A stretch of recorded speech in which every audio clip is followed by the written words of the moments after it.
This video very long, so I'm just going to start off today with a really quick look at the stock market. Supposedly, the Dow futures were down today, so despite the fact Trump was bragging about how great the NASDAQ was doing, supposedly the stock market's actually supposed to be down a little bit today.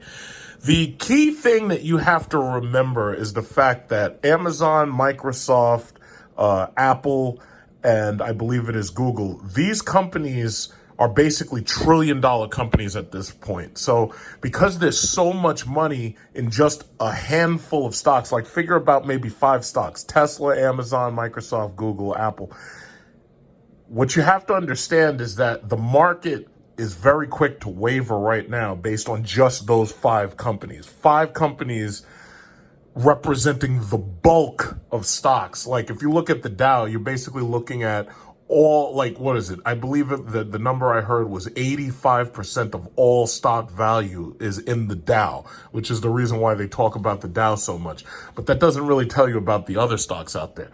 So really quickly, I just want to go through my watch list. And by the way, a lot of these stocks that I purchase are dividend payers, which means that if you keep your money in them for about a year, what ends up happening is you get a small amount of the profits, and it's called dividends. It comes back to you, and it goes straight to your bank account. I've gotten 5 dividend payments thus far for the last month. I think I made a video showing my dividend payments. But dividend stocks are the ones that when you take let's say you have extra money. And let's say you invest in, say, Delta Airlines. That's not a flip stock. That's not a stock that you should just say, yeah, I'm going to let it go up a couple of dollars and I'm going to sell it. No. When you buy a dividend stock, you're really supposed to hold on to that stock indefinitely. Why is that? Well, let's say if you invested $10,000 a year or even $5,000 a year in dividend stocks, the repayment that you would get out of those companies, especially if these are big, well-known companies that have no danger of going out of business, the repayment that you would get is a lot higher than what you would get leaving that same money that you invested in the bank, since the banks are giving you such a very small percent return in interest. Now, let's see. Okay, I made a small list to add on to here. So basically, some of the stocks that I have that are in China or Chinese stock, I made a small list for watching those stocks called China. Okay, so anyway, Air YY is China Limited, Air China. That's just one. And because all of the airlines are down right now, the one thing you have to, and this is the thing, I keep telling this story because it bothers me so much. One of my friends, we got into Apple and we got into Alibaba somewhere around $85 or $90, right? And Alibaba, you know them now. Alibaba is basically the Chinese version of Amazon. Alibaba is $200 right now a share, and I got him in at $90-something or $80-something. But because the stock value started to go down, he got panicked and he sold it.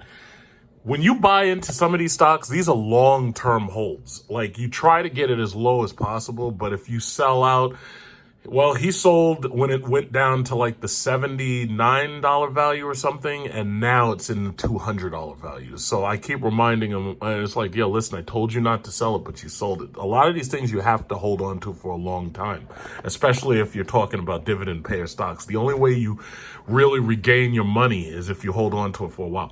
So anyway, there's a new company, NIO,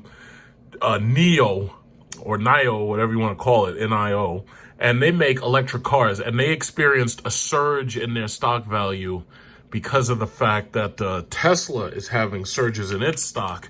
I mean, Tesla stock went up so quickly, it's basically obscene. And you should do your own research, look into NIO, and they're located in Shanghai, China. And the thing about it is they're basically making these electric cars, and everybody who's in on the, oh shit, they copied the Urus, those bastards, look at that. Oh, snap, they tried to copy the Urus, they tried to make a car look just like the Urus. I'll be goddamn, except it's electric and it's an Econobox. But anyway, as soon as I saw that thing, the first thing I thought was Urus, but now looking closer at it, it just looks like a poor copy or like a ripoff. But anyway, they're making electric cars, right? And everybody who's making electric cars is seeing a stock surge because a lot of investors want in on electric cars. So NIO, you should do some research on. Somebody had told me about it, and then I saw the surge in NIO because of Tesla. So the reason why I guess they told me about it was because they saw the surge. So that's one you might want to consider. Right now, the stock is relatively cheap. And the thing you have to understand is China is a gigantic market. America only has 350 million people in it. China has over 1.3 billion. So already you're talking about China having 5 times our population, right? China is a gigantic market. All of those people aren't going to all have cars. But the thing about it is if even a couple of multi-millions of them have these electric cars, your stock value is going to go through the roof. And this is probably not going to happen overnight. But the thing about it is, if you take a look at NIO's stock increases over even the last 3 months since the pandemic, look at that. Went from the $2, well, not a little bit more than $2. It went all the way up to freaking $12. It's $11.33. That's what you have to remember. China's a gigantic market. If you want to be stupid and listen to your dumbass President Trump until we get rid of his ass in November, if you want to be stupid and shun the Chinese, then go ahead, be my guest, but that'll just be money you miss out on. The simple fact is China, India, those are gigantic markets. Apple is about to move to India. And when Apple moves to India and captures those people's slave labor, basically they're going to have all that money just being built up in India. And in fact, I'm going to start looking for Indian stocks to invest in. I'm not sure which ones yet, but I'm going to look into it because Apple is moving to India, and you already know Apple's not fucking around. That's a $1 trillion company. Tesla hit $1,400 in aftermarket trading. Right now it's 907, so we haven't even seen the aftermarket trading like updated here. Tesla's at $13.98. Now, to tell you the truth, I am disappointed in myself for selling early. But you got to understand, I bought Tesla at $30 a share. I don't even want to talk about how much money I made because most people wouldn't even believe it and they'd think I'm bragging or something, which I am. I don't mind bragging, but I'm not going to talk about how much money I make until after my CPA pays the taxes on this money. So, but I'm just going to say it's a lot. I got into this shit at $30 a share. I thought after 1,000, I didn't think it had a lot more to grow, but these people, because of the Model Y and the Model 3, it's exactly as I kept saying. I kept saying that the Model 3 and the Model Y were going to make this stock great again. And in fact, later on today, I got a video that I'm going to be making where we're driving the Model Y and we're test driving the Model Y, which I already took a look at yesterday. So yeah, just make sure you tune in later. Apple 375. We already know what Apple is. I can't wait to get the iPhone 12 and the Apple Watch 6. So Apple already knows they got $2,000 coming out of my pocket, but I don't even care because I love my Apple. I don't buy the MacBooks or anything like that, but I love the iPhone. I love the Apple Watch. I absolutely love it. Okay. Nikola, another electric car company. In the last 3 months, their stock has also surged. They're at $46. Now, it went to a high of about 80 and it started dipping down a little bit. So the thing about it is, one thing you got to understand is if you can buy these electric car manufacturers early, then you take less of a risk losing money over time. But my recommendation to you is if you have a couple of $1,000, you take $1,000, you buy as many shares as you can out of that. And my thing is, Nikola right now is kind of expensive. So, I mean, some people have the money to invest, but, you know, if you don't really have a lot of money, then you don't really want to be investing right now because this market is a bit fickle. Logitech, I told y'all to get into Logitech. I told y'all back when Logitech was slightly under $50. Look what Logitech is right now, $64. If you had invested in Logitech when I told you to, then right now you'd be up $14. AMD, I kept telling y'all. I told y'all when the AMD was $50 to get yourself AMD. Within the next 4 years, AMD might be as high as NVIDIA is right now. Buy yourself some AMD, get into AMD.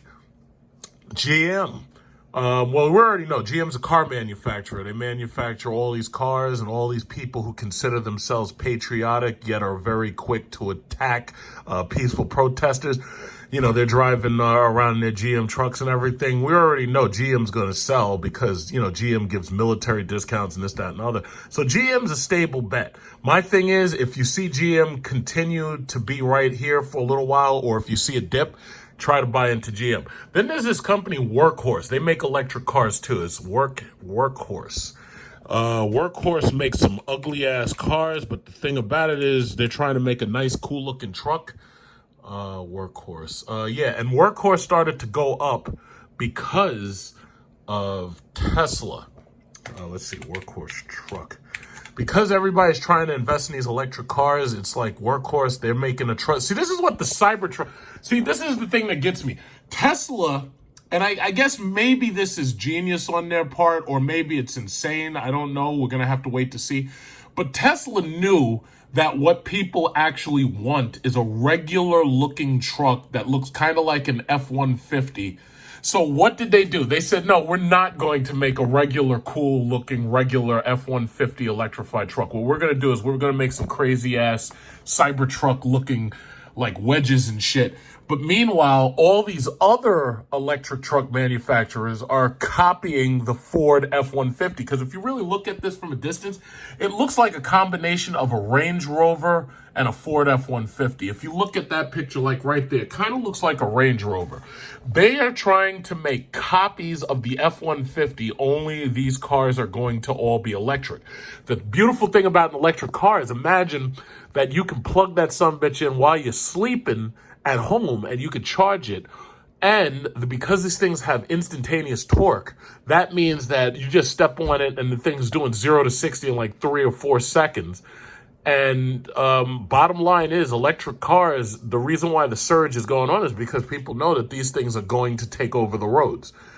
It's going to take a little bit of time, maybe 10 years, but Europe already said, yeah, by 2040, we want nothing but electric cars. Europe, China, India, these countries can make it happen. So the problem is, well, what are we going to buy? Well, we're going to buy ourselves a Workhorse. Here's the interior. The interior looks like something you'd get out of a GM Colorado, but, you know, I won't say that looks very exciting, but, hey, you know, at least they gave you the heads-up display or the speedometer right in front of your wheel, because Tesla didn't want to do that in the 3 or too far off tangent. But yeah, I made a tech list of the main tech companies. Most of these are way too expensive for you to buy into right now. But hey, you've got GE. I was telling you to get into GE when it was like $5.80. The low was $5.48. You got to remember, GE makes airplane parts. GE ain't going nowhere. GE's been around for like the last 100 years. The government will bail GE out if GE has that kind of problem, but GE ain't going bankrupt no time soon, especially considering they make engines. They make fighter jet parts. The military and any company that's smart will invest in being part of the military industrial complex, because as long as you can make rockets, missiles, bombs, nuclear weapons, whatever, America will figure out a way to bail you out, even if they have to lie to the American people and print out $3 trillion and only give them like $300 billion out of that, but then take the rest of the money and give it all to Trump's friends. Just like the Bush administration, this country at this point is nothing more than handing out welfare checks. It's like, I know somebody right now who's getting $800 a week on unemployment. Why the fuck am I busting my ass when this government's just printing out welfare checks and handing them out to people who aren't doing anything? If I had $800 a week, I could have bought all of this stuff and I wouldn't have had to work for it. So you mean to tell me I'm working my ass off and I'm a Republican, I'm working my ass off, and all Trump's doing is giving out welfare checks? Y'all should have recognized that piece of shit a long time ago. I'm from New York City. I know what a con man looks like. The guy's a con man. And he's up there giving out $800 a week to chicks with illegitimate kids who can't hold even a job at Burger King. Meanwhile, I got to keep showing up and dealing with people's bullshit. And you're just handing out welfare checks? Y'all handing out all these welfare checks to these corporations, and I got to work? Okay, so anyway, big oil companies. This is When I talk about big oil, I'm talking about Chevron, and I've been saying this for so long. I'm almost tired of saying it. When you want to invest, energy is always a great place to invest. Chevron, Exxon, Shell, BP, Sunoco. And these are the main big energy companies. Their lows have been mostly recovered at this point because the economy has started to move again. When you saw gas drop down to like $1.99 for premium, that's when you were supposed to buy in. I kept telling you. I made a video. I said, I am an oil man. I said, hey, guys, listen, if you got some money, get yourselves in these companies. These companies pay dividends. These are the dividend dates. One of the companies that I bought into, they paid their dividend about maybe 3 weeks late. I was just glad to get it. And it was a nice $25 check. And the thing about it is it goes right into your direct deposit, or it goes right into your trading platform, so you can decide whether or not you want to reinvest your dividends. But the bottom line is, a lot of these rich people out there, what they'll do is, if they get like $2 million, or if they get $1 million or something, what they'll do is they'll invest in high dividend yield stocks in big companies, right? If you have $2 million in these high yield companies, I want you to think about this. Even if each company that you invested in per year, if they only paid a dividend yield, because you got to understand, these things have some high yield. Look at that, 10.76, 14.07. When I was a kid in the 80s, Republic National Bank only gave us 10% interest back in like 1989, 1988. So the thing about it is, they're paying more for these. Sunoco's dividend is paying more than you'd be getting paid to just leave your money in a savings account. Like, I used to argue with people about leaving money in trading. And the thing about it is, they're like, yeah, well, if you put your money in a trading account and you're buying stock, you'll get much higher returns. And the argument is, yeah, you will get higher returns. The problem is, because it's in stock, there's the danger of you losing it. If I put my money in a savings account, the danger of me losing it is far reduced, because even if the bank goes bankrupt, I can still pull my money out. Like IndyMac is a perfect example of that, because when I was working in real estate, IndyMac was a bank that went under. You had lines around the block, and that's when the Federal Reserve changed the insurance from $100,000 to $250,000, because people were afraid that, and they were trying to make runs on the bank. So the bottom line is, big banks are a great place to invest, and so is big oil. So these are the big banks I'm invested in, and I try to collate this stuff to make it easy for you to look at. JP Morgan, Capital One, Citi, Wells Fargo, Bank of America, Santander. Now, I don't like Santander because I think that is a subprime shitty bank. The bottom line is, Santander is giving loans at a subprime to subprime people, and you should be in on them. Investors Bank is a small bank. I have a savings account there, and I bought their stock too. Small bank, but hey, listen, they have room to grow, especially considering they give you a 5.86 dividend yield. So here I am. I'm buying as many stocks as I can. And some people might, oh, well, where do you get the money like that? How do you have that much money to invest? Well, what I do is, when I get paid from YouTube every month, we get paid on about the 21st. What I do is I take that money and I reinvest it into stock. And usually I get like a $2,000 check from YouTube, assuming I didn't get like more than like 800,000 views or 600,000 views for the month.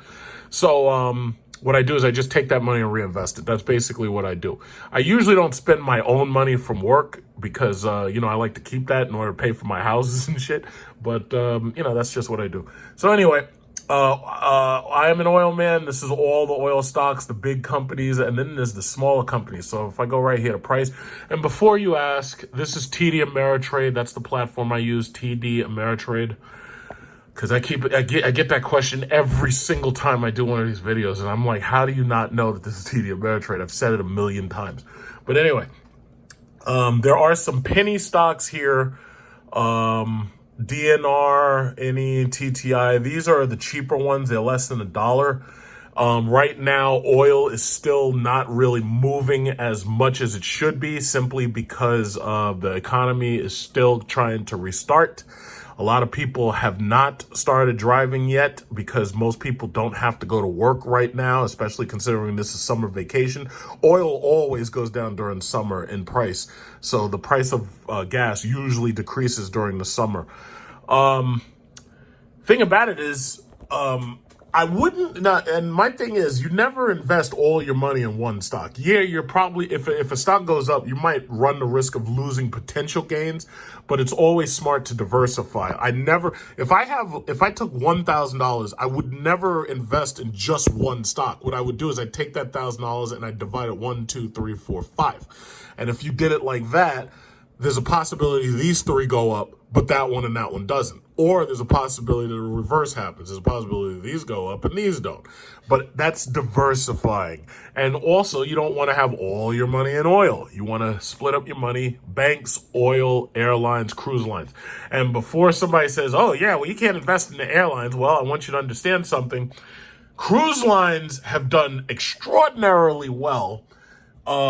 Royal Caribbean, no, but you got to understand, right now the economy is not moving. I've said this a million times. Cruise lines and airlines. I was about to take a business class trip to Southeast Asia. My trip was canceled because the Philippines is not giving out tourist visas at this time, and neither is Indonesia. So I normally, if you look in my videos, I normally make a nice vacation video every July where I go to another country. I just stayed there a whole month. I lost out this year because coronavirus canceled all that. Next year, I'm going to do it even longer. I'm going to go July, possibly even August. But the thing about it is I have to get back here to take care of my houses. So the problem is, it's not like I can just go somewhere and just stay wherever I want. Not for so long. But I want you to think about something. The dividend yield on Carnival Cruise Line. Carnival's coming back. It's just that they're not coming back now. 12.59% and Royal Caribbean is 6.3%. These two right here, if you have, let's say you got $1,000 and you want to invest in either one of these or both, or let's say you have more money. If you get yourself a piece of these cruise lines, when it comes back, you'll be able to thank me. And the same thing, I've been saying the same thing about the airlines. Some of these airlines, look at this. Japan Airlines, they had a low of 7.76, Japan Airlines. The Japanese people need to fly. JetBlue is right now 1084. Now, we've been here before. I told everybody that if you can get JetBlue at about $10 or under $10, buy it. If JetBlue were to drop below $10 right now, like it's 1086, and we don't know what's going to happen because coronavirus is still kicking ass. If this somehow were to drop below $10, I want to buy some more shares in it. America Airlines is the same thing. America Airlines, if you were watching this stock, we had a rally in June and it went up to 20. Look at this, over 1 month. It went up to $20 per share when it had a rally back in June. And this is where it is now. It's at $12.50. But we know that over the last year, America Airlines minus coronavirus was doing great. If you get in now, yeah, you may take some temporary losses. I'm not going to say that this thing can't go into a dip mode. We're in a dip right now. But the bottom line is you diversify and you buy yourself some airlines. Now, the dividend yield is low in the airlines. That's why I do believe ultimately right now it actually makes way more sense to, instead of buying airlines, it actually makes way more sense for you to buy the banks. I would even buy the banks before I'd buy the cruise lines. And if you don't want to just buy the banks, I'd buy banks and oil. Banks and oil. If you just do banks and oil, you should be okay. Because the banks ain't going nowhere. I mean, even the Great Depression couldn't wipe the banks out. Especially JP Morgan, because those guys are fucking crooks. JP Morgan was making up lies about Washington Mutual and caused Washington Mutual to be insolvent because they weren't insolvent, but JP Morgan lied about them and they bought up Washington Mutual the second they did. So that's, in my opinion, that shit is insider trading, but who's going to hold them responsible? I mean, if I've got a crook for a president and I've got crooks in Congress, who's going to hold these people responsible? Nobody. So basically, these people are crooks. So you have one option is to invest in them. Otherwise, you get left out. Like, I don't want to hear people complaining, about, oh yeah, well, the rich get richer. Well, how the fuck do you think they do that? They do that by being goddamn criminals. So what you got to do is figure out who's the criminal, and then you invest in their criminal enterprise. And that's pretty much the only way you can make some money while they're getting their money. It's kind of like when Reagan said trickle down. It's like if I take a slice of pizza and I start eating it outside, the little crumbs fall down and the little pigeons can get some. Yeah, well, that's what trickle down economics means. It means that the people are stupid enough to let crooks run their government and have insider trading and sell off their coronavirus shares when they know what's coming, and they're not going to tell us because they're going to get rich and we're not, and then they're going to have a permanent nobility over us. So I don't want to hear that shit. If you're not willing to get rich by either kicking these criminals out or investing in their criminal enterprise, then I don't know what to tell you. So anyway, coronavirus development. We've got some marijuana stock in there. We've got Moderna.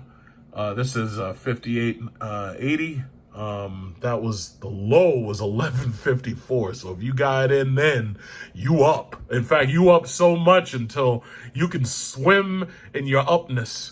And then we got AIM Immunotech. It's 242. That really hasn't moved since I actually bought it, but I know I bought it cheaper than this. The low was 38 cents. If you had gotten this during the crash, it was 38 cents.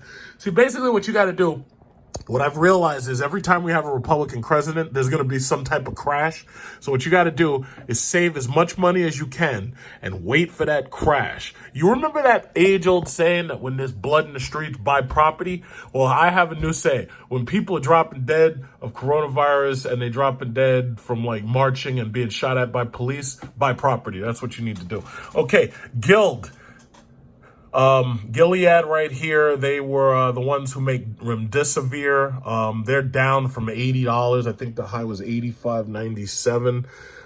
Their coronavirus development, Sanofi has slowly gone up because Trump has been pumping that stock, talking about his hydroxychloroquine and telling you to put UV lights inside your body and drink bleach and all that. So the thing about it is, if you didn't already buy into this, I mean, it looks like it's going to slowly trickle up, but you got to remember these two right here have dividends.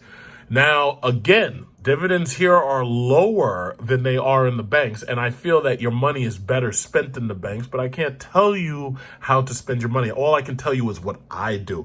I buy gas and I buy oil because nothing moves. Like the airplanes can't move without oil, because airlines make up 36% of oil use. So when they take that oil and they're making kerosene, the A1 jet fuel, well, guess what? The airlines will always be behind oil. So it's better to go banks and oil, banks and oil, banks and oil. That's what you should do, banks and oil, banks and oil. If Jim Cramer's an idiot, because I remember that moron. See, the thing about it is this is what happens when you let the wrong people be on television. What is this? What is this? What is this? What is this? Where is it? Where is it? Jim Cramer, sell Tesla, that bastard. And how is it that Cramer gets a job, and this guy, sell some Tesla? No, where is it? Where's that flashback? Because I know I posted it. This idiot wanted people to sell Tesla. Yeah, here it is. This moron. Look at this guy. So that you can benefit from the initial fire without being scorched by the flames. Now this was a couple of years ago. Tesla's an electric vehicle maker, and I think this base is all sizzle without any. You and your stupid button. This deal is a great way to make a quick buck or two, which is why I advocate trying to get in it. But long term, Tesla is cell block material, and you're going to hear it some Thursday coming up. That's why I'm doing a very special sell block today. You get shares in the IPO. You want to sell them after the initial pop. Do not hold them for longer than that. Now, did you hear that shit? Buy Tesla, sell Tesla, do not hold it. Did you hear that? Now, I have held Tesla since 2012. And if I had listened to this moron, I would have lost out on a whole lot of money. Where did they get these people? And this guy still has his job. And even after 2008, when he was pumping up the market, this guy still has his job. How does this guy still have his job? Boy, and you wonder why I'm... See, you know what it is? It's this coffee right here. This is Matt. Look at this. I had 32 ounces of this damn coffee. This is some damn good coffee. After I have my coffee in the morning, I turn into a maniac. Sorry. Okay, so where was I? Do not sell Tesla, obviously, but right now you can't even buy into it because I mean it's so high that unless you buy the fractional shares, like if you want, you can put like a couple $1,000s into Tesla and you can just buy fractional shares, or you could buy at least 1.5 shares. The problem is at this point, I don't feel Tesla really has a lot more room to grow, but I could be wrong. They could grow it to $2,000 a share. I believe they may end up having a stock split, but only time will tell because Elon Musk is freaking crazy.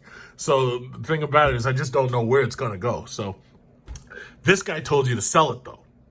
So that just goes to show you that the experts aren't experts. You don't have to really be an expert to trade stock. Like people ask me, like, how should you trade stock? Like, what's the best way to do it? My recommendation is buy what you know and buy what you see other people buy. Banks and oil, everybody buys that. I mean, you got to understand when you look at the dividend yields on this oil shit, most oil companies are so profitable that they pay some level of dividend. Like BP and Sunoco are paying you 10.7 and 14. The banks are only giving you 0.05. So when you really consider that you're making like 10 and 100 times what the banks are giving you, it's like, it's not that hard to understand why I say banks and oil. It's not that hard to understand. Whatever bank you use, buy stock in that bank. Don't just buy in that bank, but buy stock in the banks because you know that people need the banks. The banks are not going anywhere. So that's my recommendation. But as far as technology and stuff, yeah, if you can afford to buy electric car tech, go ahead and do it. Some of you got more money than I do. Some of you have only a little bit of money, or some of you have like income where you can feel it's disposable, which in my opinion, no income is disposable. You need that shit. But bottom line is banks and oil. If you just stick with banks and oil, can't go wrong.